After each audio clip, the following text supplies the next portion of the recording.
সুদের পাপ কতটা ভয়ঙ্কর হতে পারে? উত্তর, রাসূলুল্লাহ সাল্লাল্লাহু আলাইহি ওয়াসাল্লাম বলেছেন, সুদের ৭৩টি স্তর রয়েছে, যার মধ্যে সবচেয়ে নিম্নতর স্তরটি হল আপন মায়ের সাথে ব্যভিচার করার সমান অপরাধ। নাউজুবিল্লাহ। সুনানে ইবনে মাজাহ, হাদিস ২২৭৪। জান্নাতীদের জান্নাতে প্রবেশের পর আল্লাহ তাআলা সর্বপ্রথম কি প্রশ্ন করবেন? উত্তর, আল্লাহ বলবেন, হে জান্নাতীরা, তোমরা কি সন্তুষ্ট হয়েছ?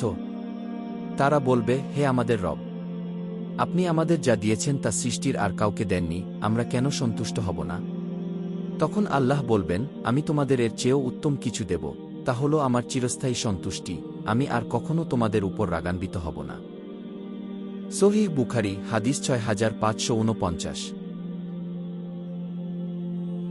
ইসলামের ইতিহাসে কোন সাহাবীকে সাইফুল্লাহ বা আল্লাহর তলোয়ার উপাধি দেওয়া হয়েছিল?